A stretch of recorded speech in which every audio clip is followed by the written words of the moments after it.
nome é Ezequiel. Esta é a história que eu nunca quis contar, mas que me assombra todos os dias da minha vida. Tudo isso começou em uma tarde quente de setembro, uma daquelas que pareciam sufocar não somente o corpo, mas também a alma. Meu irmão mais novo, Jorge, e eu tínhamos planejado nos encontrar depois do trabalho para jantar. Não era algo extraordinário. Nós fazíamos isso frequentemente desde que éramos crianças. Mas, naquele dia, essa rotina simples se tornou o começo dos meus piores pesadelos. Jorge e eu sempre fomos muito próximos. Embora fossemos diferentes em quase todos os sentidos, tínhamos uma conexão especial, do tipo que só irmãos entendem. Ele era o sonhador, o carismático, aquele que sempre via o melhor nas pessoas. Eu, por outro lado, era o prático, aquele que analisava as coisas com ceticismo. Apesar das nossas diferenças, éramos inseparáveis. Naquela tarde, quando recebi sua mensagem confirmando que chegaríamos ao mesmo restaurante de sempre, eu não poderia imaginar que seria a última vez que ouviria sua voz. Cheguei antes dele, como geralmente fazia. Pedi uma cerveja e sentei perto de uma janela, observando a agitação da rua. Eu olhava para o relógio de vez em quando, mas não fiquei preocupado. Jorge costumava se atrasar um pouco. Era parte da sua personalidade despreocupada. Depois de meia hora, comecei a me preocupar. Enviei uma mensagem para ele, mas não obtive resposta. Tentei ligar, mas o tom continuava tocando repetidamente, sem nenhuma resposta. Algo dentro de mim começou a gritar que algo não estava certo. Decidi sair do restaurante e caminhar até seu apartamento, que ficava a poucos quarteirões de distância. Enquanto caminhava, o sentimento de que algo terrível havia acontecido aumentava. Minha mente tentava surgir com explicações racionais. Talvez a bateria do celular dele estivesse descarregada, ou talvez ele tivesse decidido parar em outro lugar antes de chegar. Mas cada passo que eu dava parecia mais pesado, como se uma força invisível tentasse me impedir.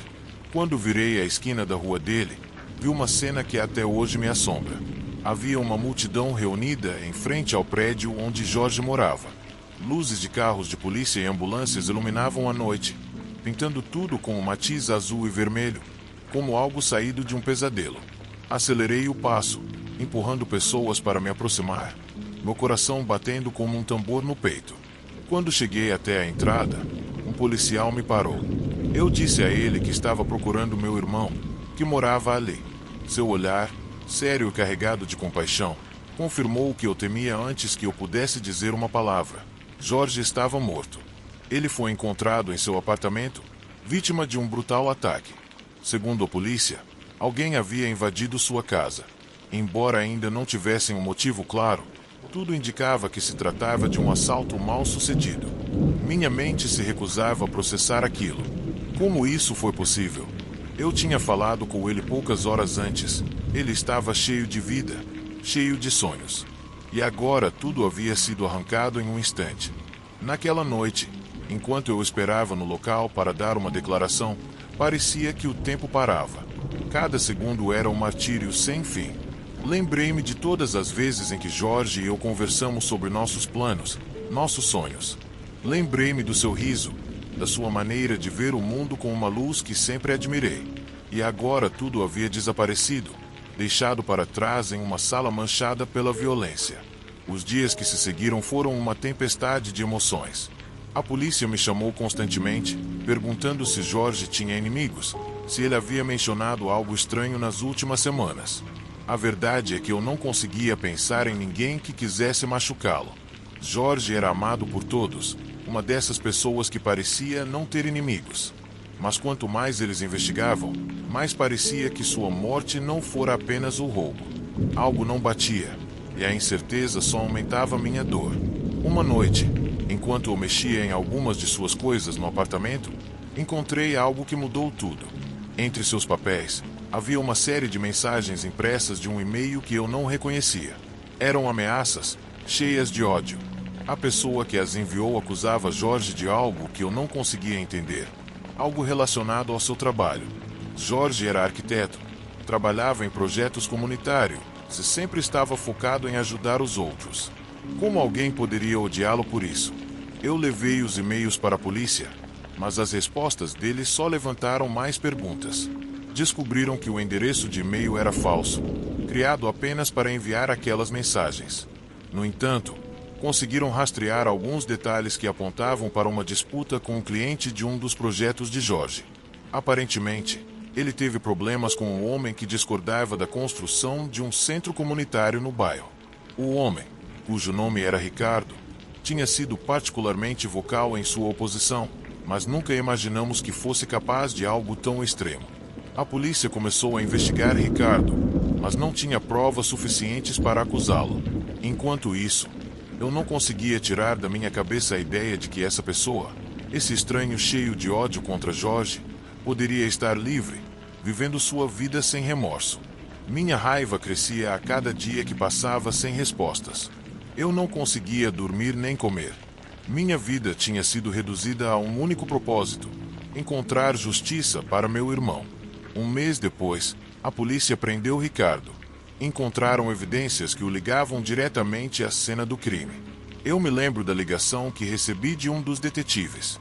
Eles me disseram que encontraram impressões digitais, que Ricardo havia confessado, embora não demonstrasse nenhum remorso. Ele disse que fez aquilo num ataque de nervos, movido pela raiva, porque sentiu que Jorge o havia humilhado por não ouvir suas reclamações. Quando chegou o julgamento, eu compareci a todas as sessões. Olhei nos olhos de Ricardo, procurando por algo, qualquer sinal de humanidade, de remorso. Mas não encontrei nada, apenas o vazio, uma ausência de empatia que me gelava o sangue. Ele foi condenado à prisão, mas mesmo quando ouvi o veredicto, não senti alívio. Jorge ainda estava morto. Nada mudaria isso. Hoje, eu ainda luto para encontrar paz. A morte de Jorge deixou um vazio que nunca serei capaz de preencher. Mas também me deixou outra coisa. Uma lição brutal sobre a fragilidade da vida, sobre como um instante pode mudar tudo. Todos os dias tento honrar sua memória, vivendo como ele viveu, com amor, com esperança, com a mesma luz que sempre carregava consigo. Mas existem noites em que tudo volta. Quando fecho os olhos, revivo aquele momento em frente ao prédio, aquela sensação de desamparo que me consome. E, embora eu saiba que não posso mudar o que aconteceu, me apego às memórias de Jorge, ao seu riso, ao seu espírito. Porque, enquanto eu lembrar dele, enquanto mantiver sua história viva, ele nunca será completamente perdido.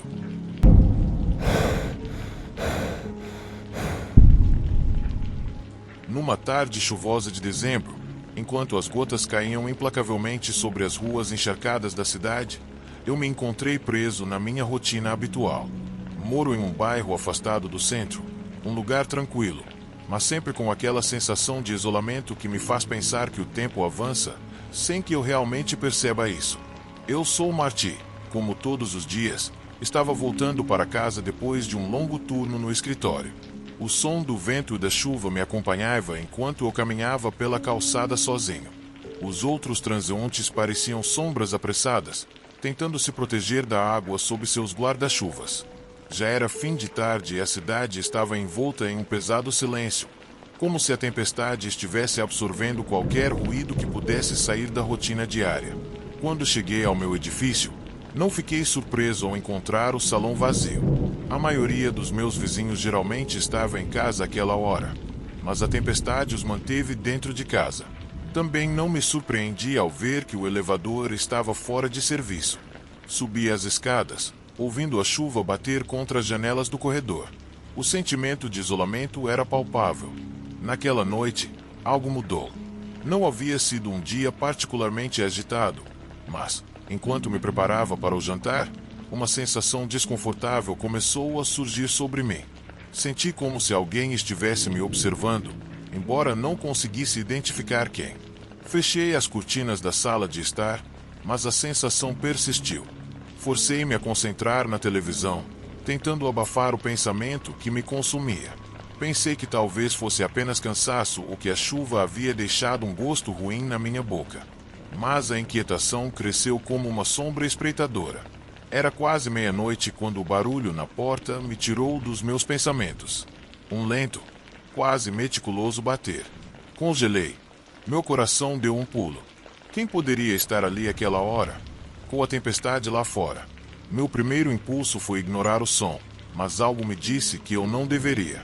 Levantei-me lentamente, aproximando-me cautelosamente da porta. Quando olhei pelo olho mágico, vi uma figura parada no corredor. Não reconheci seu rosto, mas era um homem alto vestido com um casaco longo. Apesar da chuva, ele não parecia estar molhado. Sua presença era estranha para mim, como se não pertencesse àquele ambiente. Tentei não fazer nenhum som enquanto o observava. Ele ficou ali, imóvel, olhando para o chão. Senti-me desconfortável, mas não pude evitar imaginar o que ele faria naquela situação. Depois de alguns momentos que pareceram eternos, decidi abrir a porta, talvez por um impulso inexplicável. A figura levantou a cabeça assim que o fiz, e a primeira coisa que notei foi seu olhar fixo, quase penetrante. Não me lembro bem do que aconteceu depois. A próxima lembrança que tenho é de estar dentro de um carro, com o rosto do homem muito próximo do meu, seus olhos frios e vazios. Um nó se formou na minha garganta, e a sensação de pavor me paralisou completamente. Eu não entendi como tinha chegado lá. Tentei falar, mas minha voz estava presa no peito. O carro dirigia por ruas desertas, indo cada vez mais longe de casa. O tempo dentro do veículo parecia estar parado. A tempestade ainda batia forte no vidro, e a luz dos faróis era a única coisa que iluminava as sombras formadas ao nosso redor. Quando finalmente tive uma oportunidade de falar, não saíram palavras da minha boca, apenas alguns suspiros nervosos e trêmulos. O homem, sem se deixar abater, sinalizou para que eu permanecesse em silêncio. Minha mente girava, buscando alguma explicação lógica para o que estava acontecendo. Mas a lógica não tinha lugar naquela situação. À distância, vi a silhueta de um edifício dilapidado, uma antiga fábrica abandonada que não produzia mais nada além de desolação. Isso me fez imaginar os piores cenários, histórias de sequestros e desaparecimentos.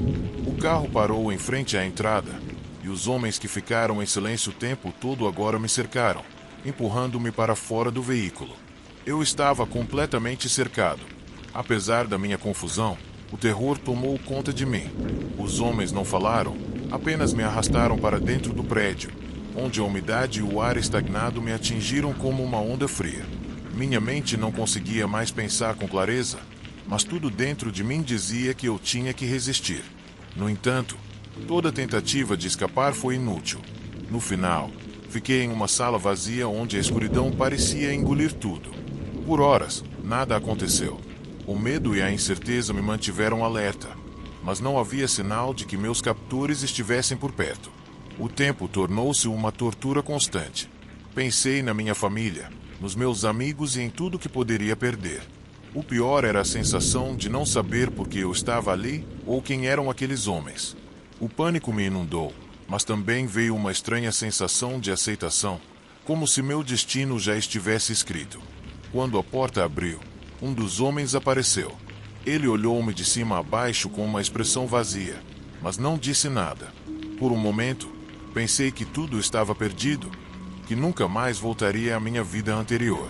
Mas algo mudou em seus olhos, algo que não consegui identificar. Foi então que entendi que havia algo maior por trás de tudo. O homem não havia vindo sozinho. Havia alguém mais com ele, alguém que parecia estar dando as ordens. Fui arrastado pelos corredores para uma sala mais iluminada, onde vi a pessoa responsável por tudo aquilo. Não era um rosto desconhecido. Eu conhecia essa pessoa, embora não soubesse em que contexto. Era um antigo colega da universidade, Samuel, um homem que havia desaparecido meses atrás. Samuel não parecia o mesmo. Estava diferente, mais frio, mais calculista. Ele não me reconheceu imediatamente, e sua atitude só aumentou o meu desespero. O que aconteceu em seguida foi ainda mais confuso. Samuel estava envolvido em um negócio perigoso, ele me explicou. Embora eu não tivesse chance de saber os detalhes, os homens com ele trabalhavam para ele. E ele queria vingança por algo que aconteceu no passado. Por alguma razão, eu havia sido escolhido como vítima em seu plano. Mas o jogo virou contra ele. Os planos de Samuel deram errado quando um de seus cúmplices o traiu. No final, contra todas as probabilidades, Samuel e seu grupo foram presos graças a informações fornecidas à polícia por uma testemunha anônima. Naquela noite, enquanto eu estava sendo mantido cativo, a testemunha conseguiu rastrear o paradeiro da gangue e deu dicas às autoridades.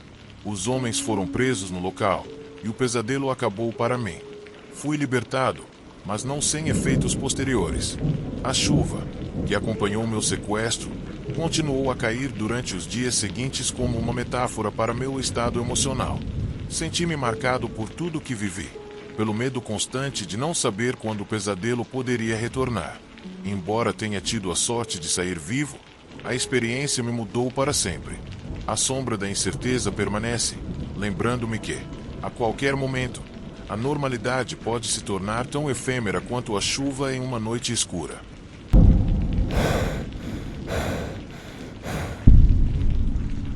Tudo começou com uma mudança imperceptível na rotina do edifício. Uma ligeira rachadura na serenidade que, durante anos, definiu aquele lugar. O complexo onde eu morava não era particularmente notável. Um pequeno edifício um tanto antiquado, com paredes finas e vizinhos que estavam ali há tanto tempo que conhecíamos os hábitos uns dos outros quase como um ritual compartilhado.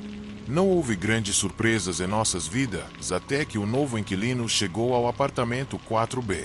Ele era um homem de aparência indefinida, de meia idade, magro e com cabelos cacheados. Sua chegada foi quase furtiva. Ele trouxe seus pertences à noite, carregando caixas com movimentos rápidos, como se quisesse evitar ser visto. Não cumprimentou ninguém, nem trocou palavras ou olhares com os poucos vizinhos que ainda estavam acordados. Havia algo no comportamento dele que, desde o começo, me deixou inquieto, embora eu não conseguisse explicar exatamente o que era. As primeiras semanas passaram sem incidentes. Eu quase não o via. Nunca nos cruzamos no corredor. Se eu ouvia algum barulho vindo do seu apartamento, ele era abafado e esporádico. Talvez eu estivesse muito acostumado com a rotina tranquila do prédio, porque essa quase total ausência de atividade começou a parecer estranha para mim. Foi numa noite, enquanto eu tentava dormir, que tudo começou a mudar.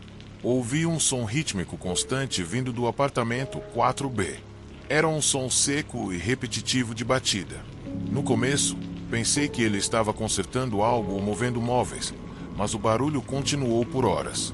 Levantei-me da cama e me aproximei da parede para ouvir melhor. A batida tinha um ritmo mecânico, quase obsessivo, como se alguém estivesse martelando madeira com um objeto metálico.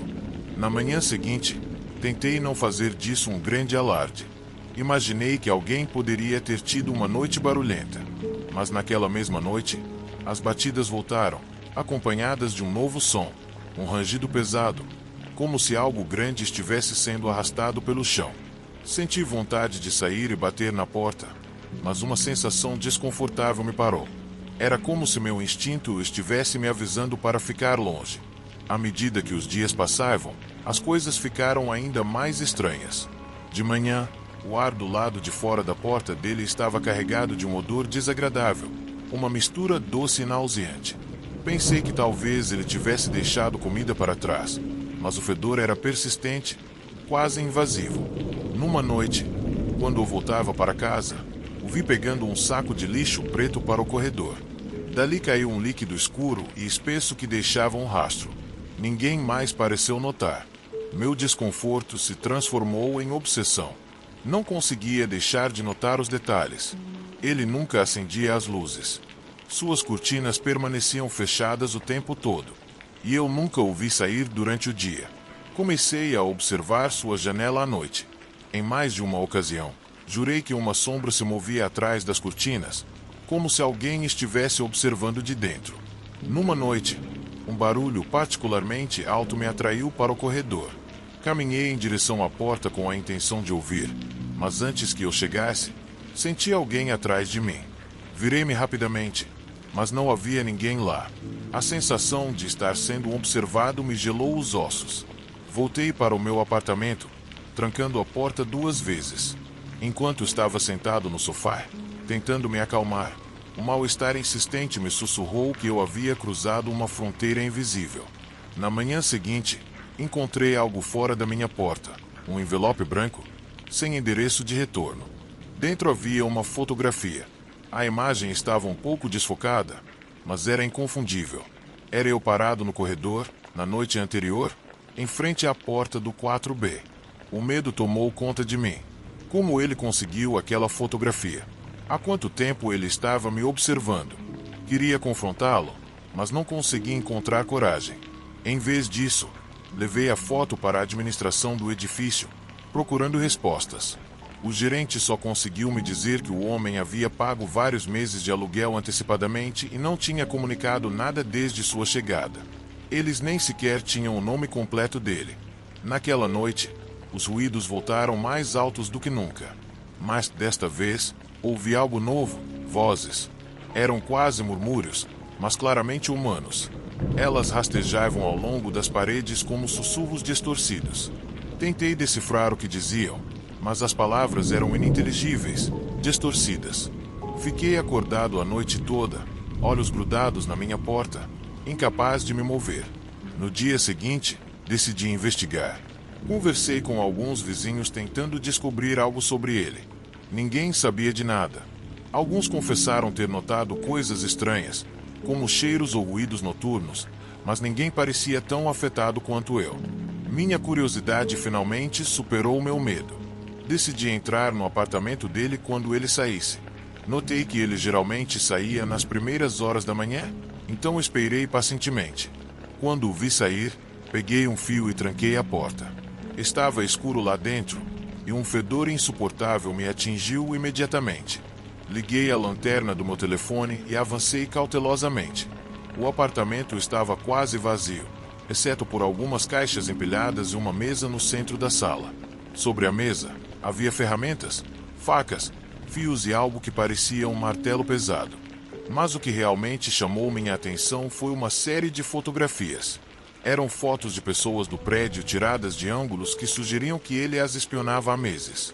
Uma das fotos era de um vizinho que se mudou repentinamente semanas antes. Outra mostrava um homem que eu conhecia e que havia deixado o prédio meses atrás sem dizer para onde ia. Mas o que realmente gelou meu sangue foi a última foto. Eu dormindo na minha cama. Um barulho atrás de mim me fez virar rapidamente. Passos descendo pelo corredor eram inconfundíveis. Saí correndo do apartamento e corri para o meu, trancando a porta dupla. Minutos depois, ouvi os passos pararem do lado de fora da minha porta. Houve uma batida suave, depois outra. Eu não respondi. Prendi a respiração, esperando que ele fosse embora. Então, ouvi sua voz pela primeira vez. Era um sussurro, quase inaudível, mas suficiente para congelar meu sangue. Você deveria ter sido mais cuidadoso. Na manhã seguinte, o apartamento 4B estava vazio. Não havia nenhum vestígio dele. Nenhum vestígio das fotografias, nenhum vestígio dos objetos que eu tinha visto. Era como se ele nunca tivesse estado lá. Meses se passaram, depois anos. Mudei de apartamento e tentei deixar tudo para trás, mas a paranoia me seguiu. Sempre tive a sensação de estar sendo observado. Qualquer barulho estranho me assustava. Nunca mais dormi profundamente. 5 anos depois, enquanto folheava um jornal em uma cafeteria, vi algo que me arrepia até os ossos. Na primeira página, havia uma fotografia do homem do 4B. A manchete dizia: assassino em série preso, conhecido como o Vigilante. Li o artigo com o coração acelerado. Ele havia sido capturado em outra cidade graças a uma denúncia anônima. Encontraram uma rede de apartamentos e esconderijos onde ele guardava fotografias, ferramentas e registros macabros de seus crimes. Entre as vítimas, reconheci 2 antigos vizinhos do meu prédio que desapareceram sem deixar rastros. O artigo terminou com uma declaração arrepiante. O suspeito, conhecido por seus hábitos metódicos e capacidade de passar despercebido, observava suas vítimas por meses antes de atacar. Fechei o jornal e tentei me acalmar, mas a vertigem era insuportável. Eu morava ao lado de um assassino, um homem que me espionou, me perseguiu e talvez me considerou sua próxima vítima. Desde então, não consigo parar de me perguntar por que ele me deixou viver, ou se talvez ele ainda esteja me observando, esperando o momento perfeito para atacar.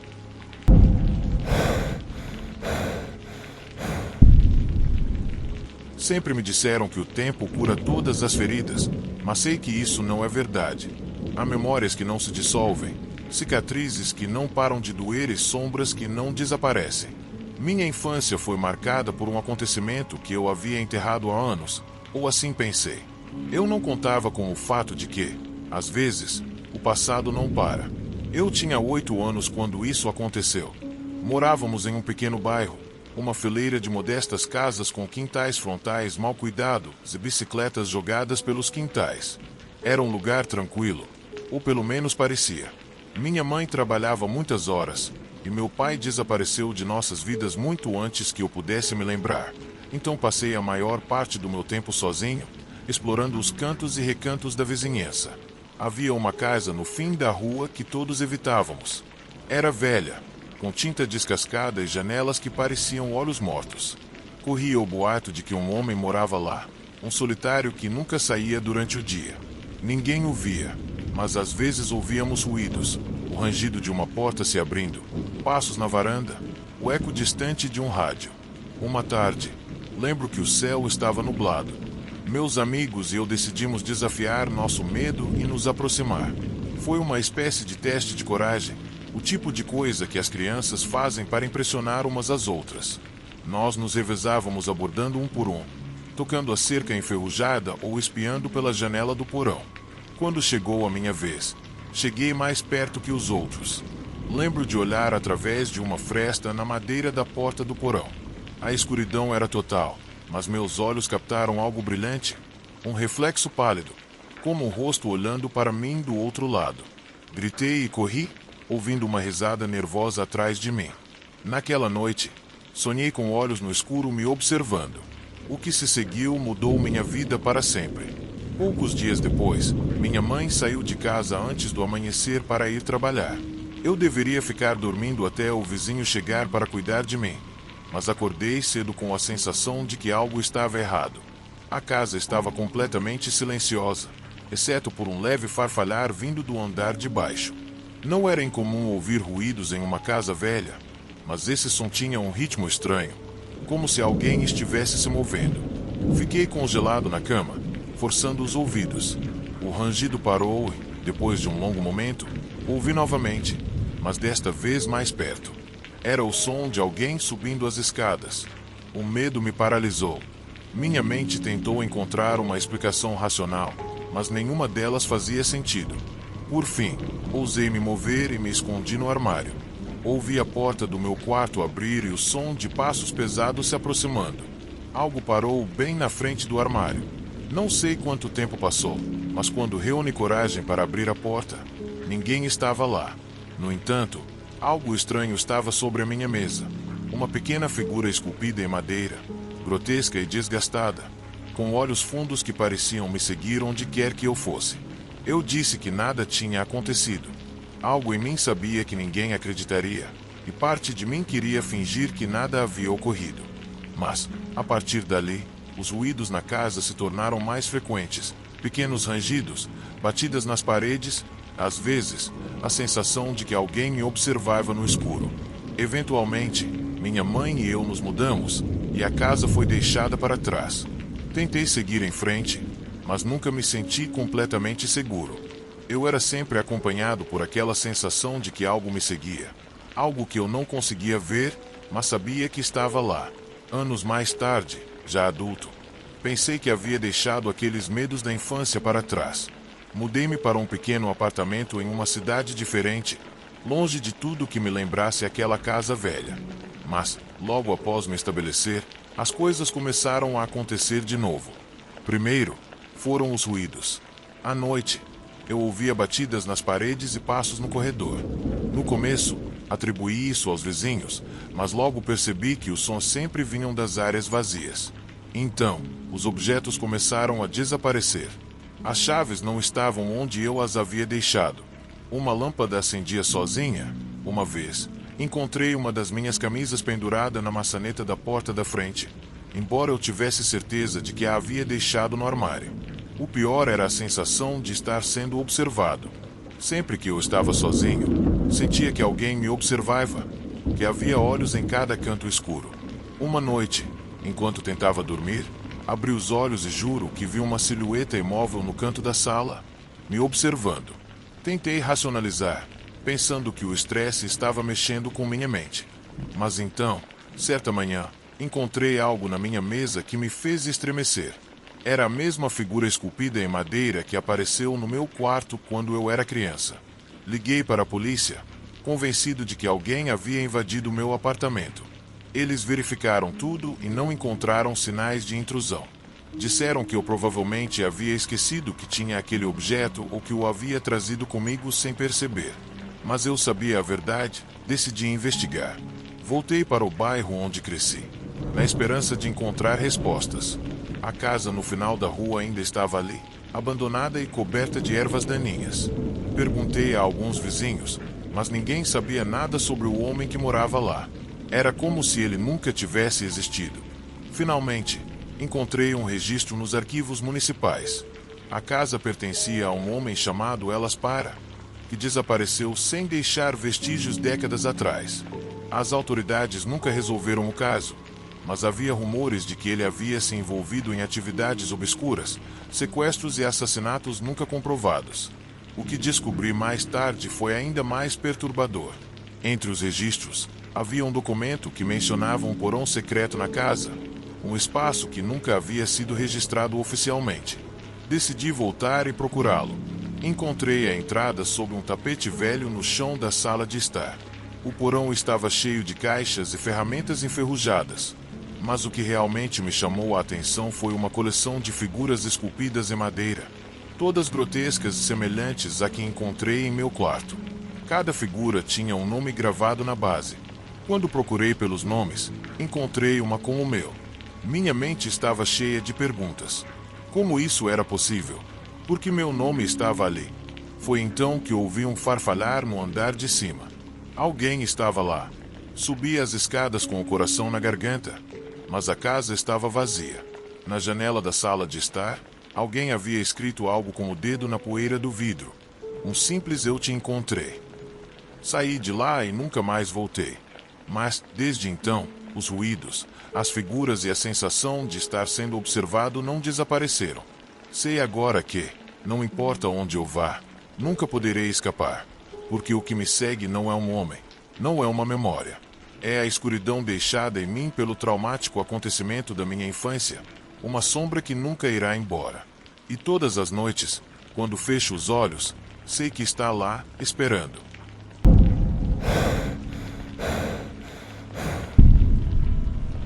Meu nome é Diego e eu nunca pensei que contaria essa história. É estranho olhar para trás e reconhecer os sinais que ignorei. Os momentos em que eu poderia ter saído, mas não saí. Quando você está dentro de algo que está consumindo você, está dentro de algo que te consome.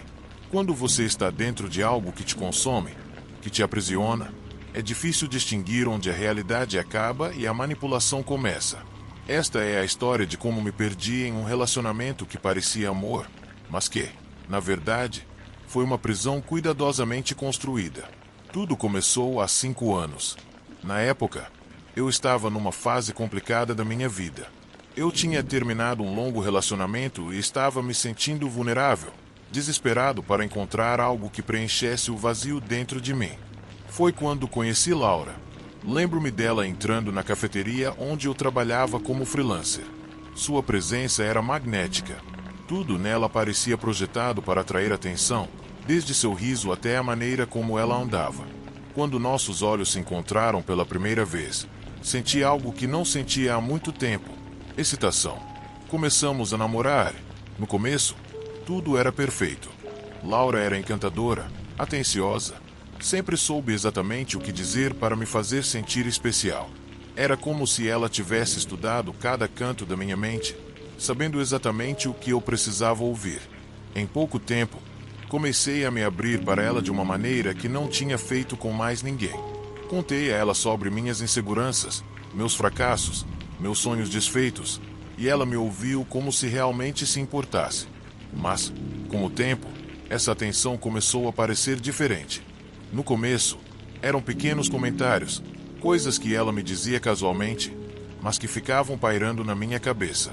Se eu mencionava uma amiga, Ela insinuava que talvez eu tivesse sentimentos por aquela pessoa. Se eu estava atrasado para o trabalho, ela me perguntava se eu realmente estava no escritório. Eram sempre comentários sutis, nunca diretos, mas incisivos o suficiente para me fazer duvidar de mim mesmo. Em poucos meses, nosso relacionamento havia se tornado intenso. Passávamos todo o nosso tempo juntos. E, embora a princípio isso parecesse romântico para mim, comecei a me sentir sufocado. Laura queria saber cada detalhe do meu dia, com quem eu falei, o que eu estava fazendo, para onde eu estava indo. Ela dizia que era porque me amava, porque não suportava a ideia de me perder. E eu, acreditando que aquilo era amor, desisti. Pouco a pouco, parei de ver meus amigos, de sair sozinho, de fazer as coisas que gostava. Meu mundo se resumia a ela. A luta começou depois do primeiro ano. No começo, eram pequenas discussões, bobagens sobre coisas insignificantes, mas que sempre terminavam do mesmo jeito. Eu pedia desculpas por algo que não tinha entendido totalmente, e ela me garantia que só fazia aquilo porque me amava. Era como se cada luta fosse um lembrete de que a única maneira de manter a paz era ceder, abrir mão de um pouco mais de mim mesmo. Lembro-me de uma noite em especial, quando ela me pediu para mostrar meu telefone.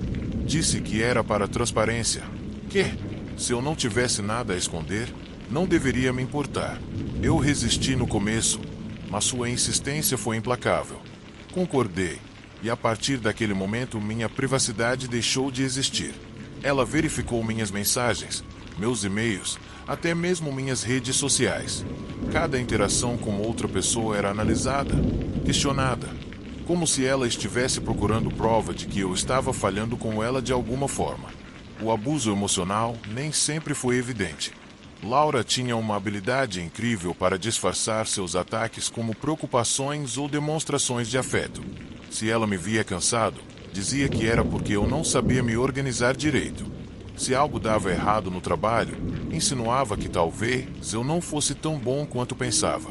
Suas palavras não eram insultos diretos, mas cada uma delas era como uma pequena rachadura na minha autoestima, até que comecei a acreditar que talvez ela estivesse certa.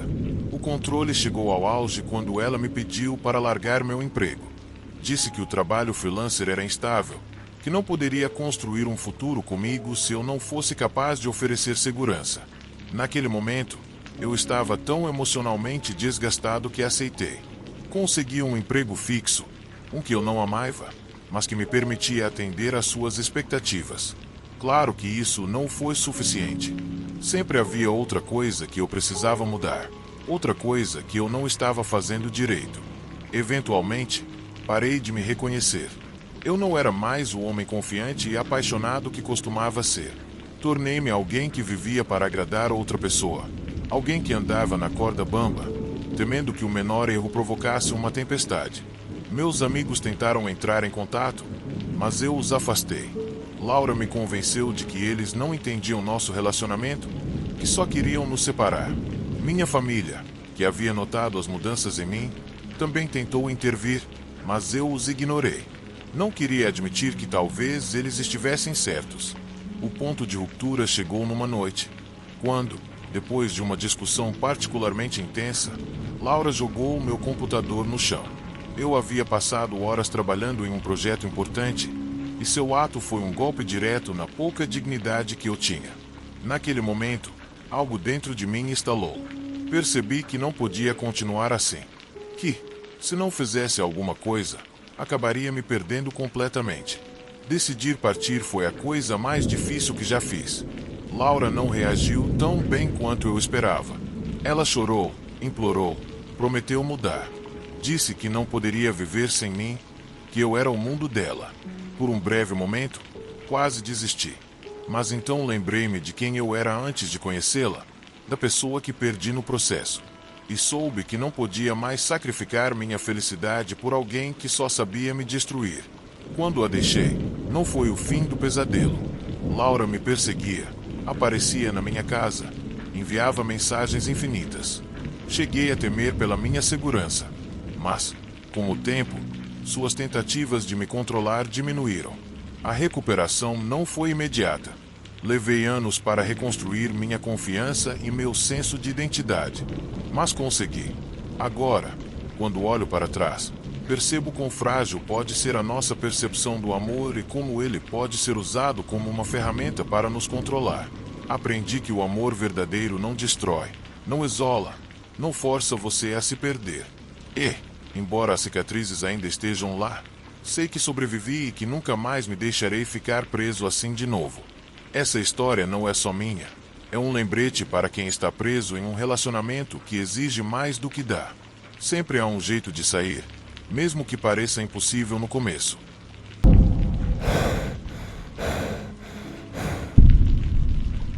Meu nome é Júlia e esta é uma história que eu preferiria não ter que contar. Mas, às vezes, trazer à luz o que nos atormenta é a única maneira de deixá-lo para trás. O que estou prestes a relatar começou com algo tão cotidiano quanto é hoje, um encontro online. No entanto, o que começou como uma curiosidade inofensiva rapidamente se transformou em uma espiral de ansiedade, paranoia e medo que me deixaram com cicatrizes difíceis de curar. Tudo isso começou há alguns anos, quando eu estava passando por um período de solidão. Eu tinha acabado de me mudar para uma nova cidade para trabalhar, e meus dias se resumiam a longas horas na frente do computador e noites vazias em um pequeno apartamento que mal parecia meu.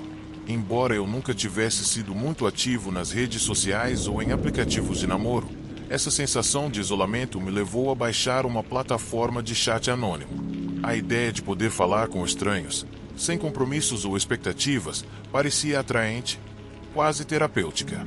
A primeira semana foi, como eu esperava, bastante superficial. Breves conversas sobre assuntos triviais com pessoas que provavelmente eu nunca mais veria online. Mas, numa noite, depois de um longo dia no escritório, recebi uma mensagem que, embora simples, se destacou entre as demais. Era um final aberto, uma questão filosófica que parecia buscar uma conexão mais profunda. A pessoa que enviou a mensagem se chamava Damian, e sua maneira de escrever era educada, pensativa, até um pouco cativante. No começo, nossas conversas eram bem normais. Conversávamos sobre livros, música e filmes, trocando opiniões sobre uma variedade de assuntos. Mas havia algo em Damian que eu achava intrigante. Ele parecia saber exatamente o que dizer para me manter interessado, e suas mensagens eram sempre perfeitamente calculadas, como se ele estudasse cada palavra que usava. Em retrospectiva, eu deveria ter percebido que essa perfeição era boa demais para ser verdade. Com o tempo, nossas conversas se tornaram mais pessoais. Eu me sentia confortável em compartilhar detalhes sobre minha vida, meus medos e meus sonhos. Damian sempre parecia ouvir atentamente, e suas respostas me davam a impressão de que ele me entendia melhor do que qualquer outra pessoa. Foi então que ele começou a perguntar mais sobre minha rotina diária. No começo, não pensei em nada disso. Que mal poderia causar ele saber a que horas eu saía do trabalho ou qual era minha cafeteria favorita? Parecia normal, até genuína curiosidade. Com o passar das semanas, as perguntas começaram a ficar mais específicas. Ele queria saber o nome do meu prédio, qual caminho eu seguia para casa, se eu costumava sair nos fins de semana e com quem. Algo em sua insistência começou a me deixar desconfortável, mas eu já estava tão imerso em nossa amizade virtual que me convenci de que era uma preocupação irracional. Pensei que talvez ele só quisesse me conhecer melhor. Uma noite, enquanto eu voltava para o meu apartamento, recebi uma mensagem de Damian que gelou meu sangue. Ele descreveu o que eu estava vestindo com uma precisão assustadora. Da cor da minha jaqueta até a mochila nas costas, meu coração disparou instantaneamente, e olhei em volta, procurando algum rosto familiar ou figura suspeita. A rua estava vazia, e o único som era o dos meus passos apressados no asfalto. Tentei me acalmar, me convencendo de que deveria ser uma coincidência. Talvez eu tivesse descrito minha jaqueta para ele em alguma conversa anterior e tinha esquecido. Mas, quando cheguei em casa, minha mente ainda trabalhava a toda velocidade. Eu revisei nossas conversas passadas, procurando alguma pista de como ele poderia saber tantos detalhes, mas não encontrei nada que explicasse sua mensagem. Não consegui dormir naquela noite. No dia seguinte, decidi confrontá-lo na sala de bate-papo. Perguntei diretamente como ele sabia o que eu estava vestindo e por que parecia tão interessado na minha vida pessoal. Sua resposta foi evasiva, dizendo que era só uma brincadeira e que eu não deveria me preocupar. Mas algo em seu tom, mesmo por texto, me pareceu calculista, como se ele gostasse do meu desconforto. Meu desconforto virou paranoia quando, alguns dias depois, encontrei um bilhete colado na porta do meu apartamento. Não era nada mais do que um pedaço de papel em branco com um desenho à mão de um sorriso, mas senti um arrepio percorrer meu corpo. Tentei me convencer de que alguém mais no prédio havia colocado a nota por engano, mas, no fundo, eu sabia que estava conectado a Damian. Decidi cortar toda a comunicação com ele. Bloqueei seu perfil na plataforma e excluí o aplicativo do meu telefone, esperando que isso fosse suficiente para deixar tudo para trás. Mas não foi. As mensagens começaram a chegar na minha conta pessoal de e-mail, algo que eu nunca havia compartilhado com ele. Ele dizia que eu o havia decepcionado, que não poderia simplesmente desaparecer assim. Suas palavras eram uma mistura de reprovação e ameaça velada. E cada vez que eu lia um dos seus e-mails, sentia meu mundo ficando menor. O que mais me aterrorizou foi sua capacidade de saber coisas sobre mim que eu nunca tinha contado a ele. Ele descrevia lugares que eu tinha visitado recentemente, mencionava detalhes de conversas que tive em voz alta enquanto falava ao telefone em casa. Comecei a notar pequenas coisas fora do lugar no meu apartamento, como se alguém tivesse estado lá na minha ausência. Uma lâmpada ligeiramente movida, uma janela deixando entrar um ar frio que eu não lembrava de ter aberto. Decidi trocar as fechaduras e falei com o gerente do prédio, que me garantiu que ninguém mais tinha acesso ao meu apartamento. Mas minha ansiedade cresceu. Comecei a questionar se estava perdendo a cabeça, se tudo aquilo era fruto da minha imaginação. A possibilidade de Damian estar muito perto de mim continuava me assombrando. A situação chegou ao auge numa noite, quando, voltando do trabalho para casa, encontrei um envelope passando por baixo da minha porta. Lá dentro, havia uma série de fotografias tiradas com uma lente teleobjetiva. Elas eram de mim, em diferentes momentos do dia, entrando no prédio, caminhando até o escritório, comprando café na esquina. O nível de detalhes nas imagens era assustador, e a cada foto, eu sentia minha privacidade e segurança desmoronando. Naquele momento, decidi ir à polícia. Mostrei a eles as fotos, os e-mails e contei sobre as conversas com Damian.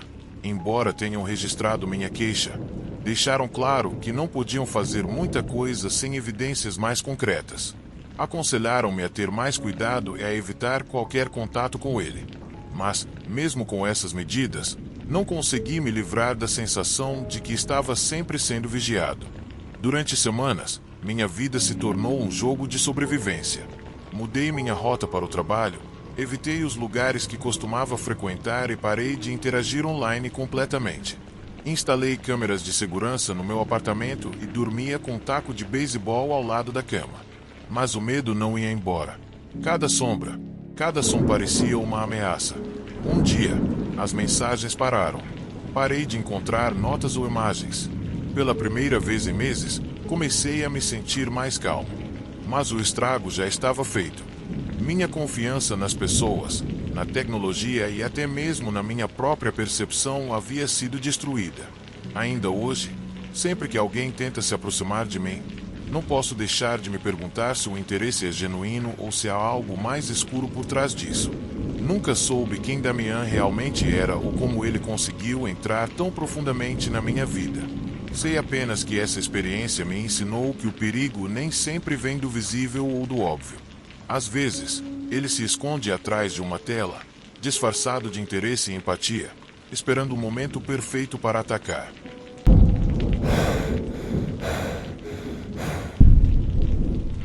Meu nome é Eduardo e eu nunca pensei que a vida pudesse depender de um fio tão fino e frágil. Até aquele dia, eu era um homem comum, com uma vida monótona, mas uma rotina estável. Todas as manhãs, eu tomava o mesmo caminho para o trabalho, lidando com o trânsito, o barulho da cidade e meus próprios pensamentos, que raramente me levavam a refletir sobre minha mortalidade. Mas o evento inesperado me colocou cara a cara com o abismo. e a experiência mudou minha percepção de tudo para sempre. Era uma segunda-feira comum, daquelas que começam sem graça e sem propósito, mas que se tornam uma memória indelével. O escritório estava especialmente tenso devido a uma reunião importante com um cliente-chave. Eu havia dormido pouco na noite anterior, com a cabeça cheia de números e apresentações. Saí correndo de casa com o estômago vazio e o café meio bebido, algo que mais tarde eu iria me arrepender profundamente. Peguei a rodovia como sempre, enfrentando o trânsito que parecia um labirinto de frustração. Eu já estava acostumado com esse caos. Sabia quais pistas eram mais rápidas e quais saídas evitar. Mas naquela manhã, tudo parecia estar contra mim. O tempo estava pesado, com nuvens cinzentas ameaçando chuva. Um acidente na faixa oposta diminuiu ainda mais o fluxo, e motoristas impacientes faziam manobras perigosas para ganhar alguns metros. À medida que eu avançava, notei um enorme caminhão de carga mudando de faixa de forma irregular, como se o motorista estivesse distraído ou com pressa. Algo dentro de mim disse que eu deveria manter distância, mas a pressa para chegar ao trabalho me empurrou a ultrapassá-lo. Dei uma pequena brecha que abriu entre dois carros e acelerei, passando pelo caminhão.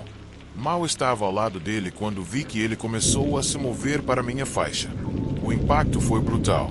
Senti um golpe no lado direito do meu carro que me fez perder o controle. Tudo aconteceu em segundos, mas na minha mente o tempo se estendeu como um elástico. O som do metal torcido e do vidro estourando encheu meus ouvidos enquanto o carro girava e deslizava pela estrada. Lembro-me de tentar segurar o volante firmemente, mas não estava conseguindo. Meu carro bateu na barreira de proteção e foi empurrado para o outro lado da estrada. Quando parou, fiquei preso no assento.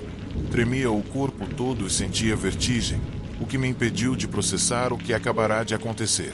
Por um instante, tudo ficou em silêncio, como se o mundo parasse para me dar um descanso. Então, a dor começou a invadir meu corpo. Facadas afiadas perfuraram meu peito, e minhas pernas ficaram presas sob o painel, que havia ficado deformado pelo impacto. O cheiro de combustível queimado e plástico me fez tossir, e senti um calor crescente vindo do motor. Gritei por ajuda, mas minha voz estava quase inaudível sobre o zumbido nos meus ouvidos. Pessoas começaram a se reunir a certa distância, algumas com seus celulares em mãos, gravando ou chamando o 911. Outras pareciam muito assustadas para se aproximar. O caminhão que causou o acidente parou a poucos metros à frente. O motorista saiu cambaleando, uma mistura de horror e confusão no rosto. Não me lembro de sentir ódio dele naquele momento, apenas um profundo desespero para sair daquela armadilha de metal antes que fosse tarde demais. O calor aumentava. Eu vi pequenas chamas começando a surgir sob o capô. Minha mente entrou em pânico. Pensei na minha família, na minha esposa Ana e nas nossas crianças pequenas. Pensei em como aquela poderia ser a última vez que eu veria a luz do dia. A adrenalina tomou conta, e comecei a empurrar com todas as minhas forças para libertar minhas pernas, ignorando a dor que cortava meu corpo como facas. Finalmente, um homem corajoso, cujo nome mais tarde descobri ser Javier, aproximou-se do carro. Ele quebrou a janela do lado do passageiro com uma ferramenta que carregava no caminhão e começou a puxar a porta para abri-la. Seu rosto estava coberto de suor e cinzas, e suas mãos tremiam enquanto lutava contra o metal retorcido. Ele conseguiu abrir um espaço grande o suficiente para me arrastar para fora. Quando ele me puxou para longe, o fogo começou a se espalhar. Senti o calor nas minhas costas e ouvi pequenas, mas assustadoras, explosões vindas do motor. Javier me carregou para longe do carro antes que as chamas o consumissem completamente. Eu estava deitado no chão quando alguém cobriu minhas feridas com um pano. Mal conseguia respirar, e a dor no meu peito era insuportável. Uma mulher que parecia ter conhecimento médico tentava me tranquilizar enquanto verificava meu pulso. Suas palavras eram um sussurro distante, mas sua presença era uma âncora em meio ao caos. Quando a ambulância chegou, eu já estava à beira da inconsciência. Senti-os cuidadosamente me levantar e me colocar em uma maca. O som das sirenes foi a última coisa que ouvi antes que tudo desaparecesse. Acordei no hospital, cercado por luzes brancas e com uma dor lancinante percorrendo meu corpo. Um médico explicou que eu havia sofrido múltiplas fraturas, contusões internas e um colapso parcial do pulmão direito. Passei por uma cirurgia de emergência para estabilizar minha condição e me disseram que tive muita sorte de sobreviver. As semanas seguintes foram uma batalha constante. Fisioterapia, cirurgias adicionais e noites intermináveis sem dormir tornaram-se minha nova realidade. Mas o maior desafio não foi físico, e sim psicológico. Toda vez que eu fechava os olhos, revivia o acidente, as chamas, os gritos, a sensação de desamparo. Tudo voltava para mim como uma onda implacável. Descobri que o motorista do caminhão estava preso. De acordo com as investigações, ele havia trabalhado horas excessivas sem descanso, o que provavelmente causou sua desatenção na estrada. Não consegui culpá-lo inteiramente. Foi um sistema quebrado que o colocou naquela situação. Mas isso não aliviou minha dor nem apagou as cicatrizes, tanto internas quanto externas.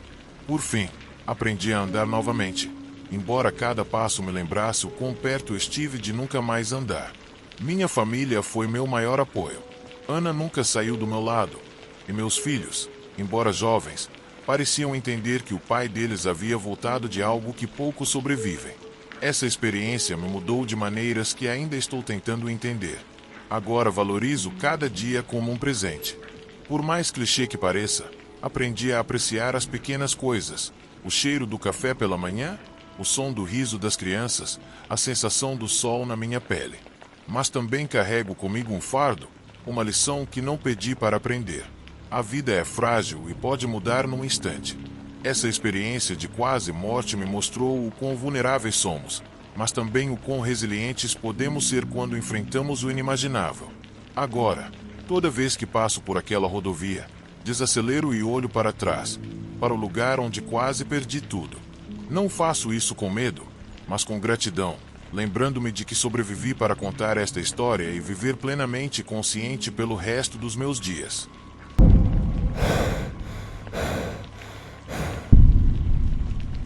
Meu nome é York.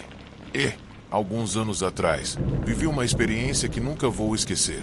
Uma experiência que me assombra todos os dias da minha vida. Tudo começou quando um velho amigo, Álvaro, me contou sobre um lugar sobre o qual eu sempre ouvi boatos. Um lugar abandonado nos arredores da cidade, onde os ecos do passado ainda pareciam sussurrar em suas paredes. Álvaro, com sua natureza curiosa e desejo insaciável pelo desconhecido, me convidou para acompanhá-lo em uma expedição para explorar o local. Eu pensei que seria apenas mais uma aventura, algo que nos faria rir no futuro.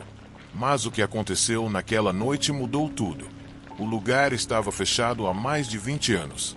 De acordo com as histórias que circularam durante seu período de funcionamento, era conhecido pelos métodos questionáveis aplicados àqueles que ali estavam. Diziam que alguns deles nunca foram libertados e que suas almas perdidas ainda percorriam os corredores. Histórias contavam experiências cruéis, de pessoas esquecidas, de gritos abafados pelas paredes que nunca receberam ajuda. Apesar dos rumores, havia algo em mim que me atraía para o local. Talvez fosse o sentimento de poder descobrir algo que a maioria preferiria evitar. A oportunidade de desvendar um pedaço da sombria história que a cidade preferiu esquecer. Álvaro me incomodou por semanas, até que eu finalmente cedi. Nós nos encontramos uma tarde, carregados com lanternas, câmeras e um par de garrafas de água, com a promessa de voltar antes que a noite caísse completamente. Contudo, o destino tinha outros planos. O local estava a cerca de 2 horas de carro da cidade. À medida que nos aproximávamos, a estrada ficava cada vez mais estreita. As árvores cobriam o céu e o ar parecia ficar mais pesado. Quando chegamos, a silhueta do edifício surgiu como uma sombra no horizonte.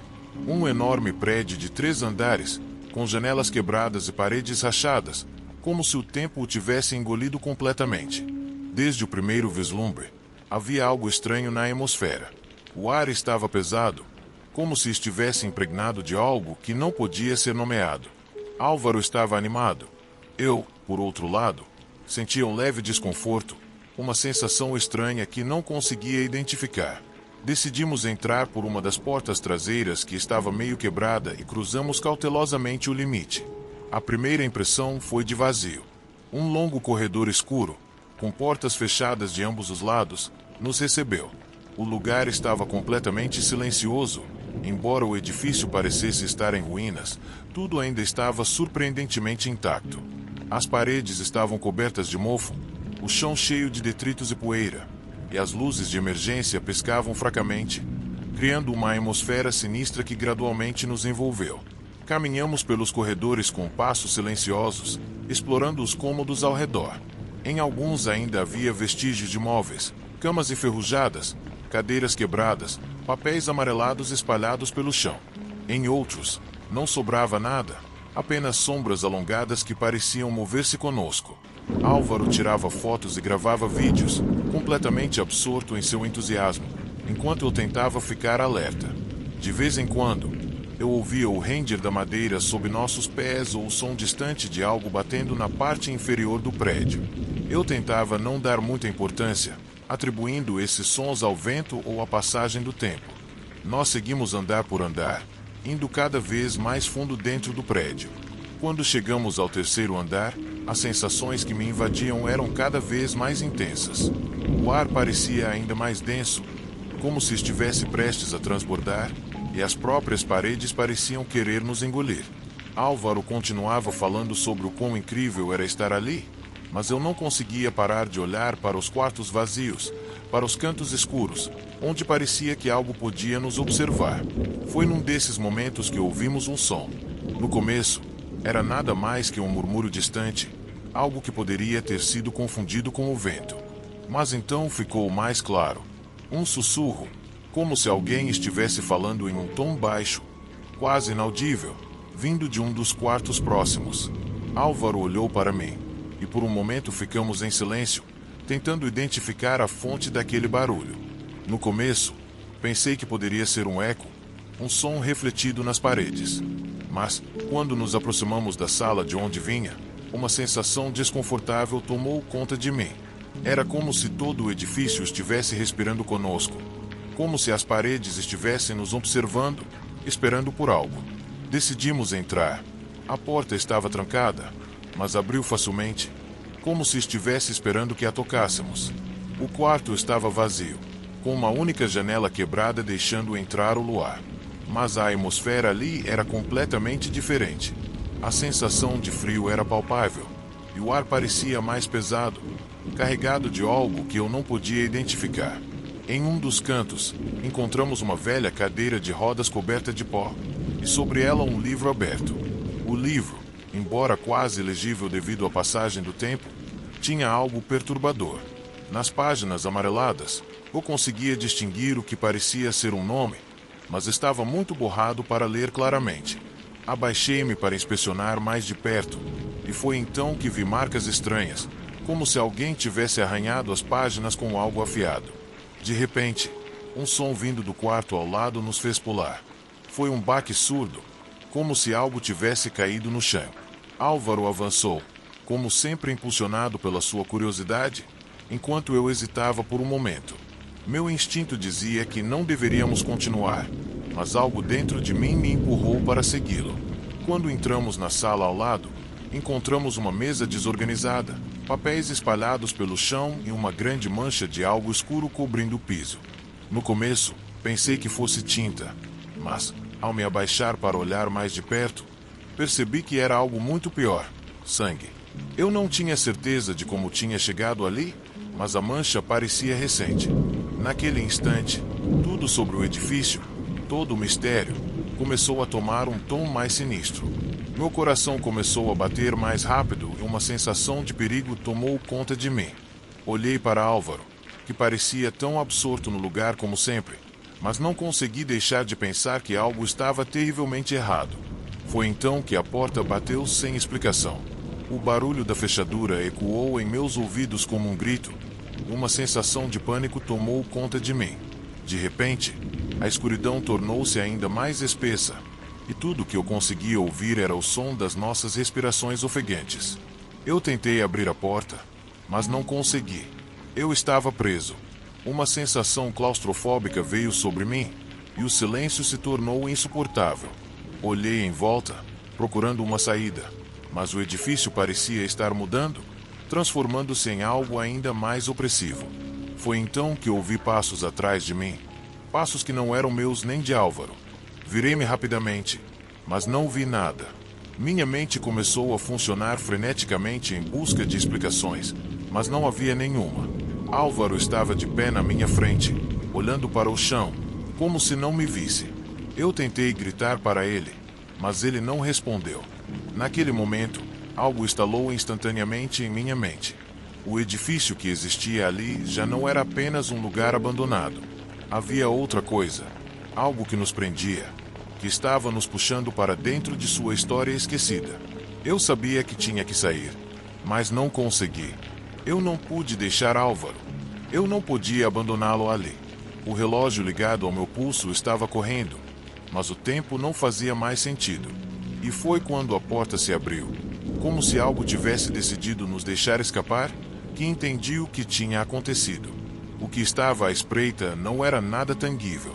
Saímos do prédio naquela noite com a sensação de termos escapado por pouco. Nunca mais falamos sobre o que aconteceu. Tentei esquecer, mas as sombras do que vimos e sentimos naqueles corredores sempre retornam, lembrando-me que há lugares que nunca deveriam ser explorados. Às vezes, quando me encontro no escuro, ainda posso ouvir aqueles passos,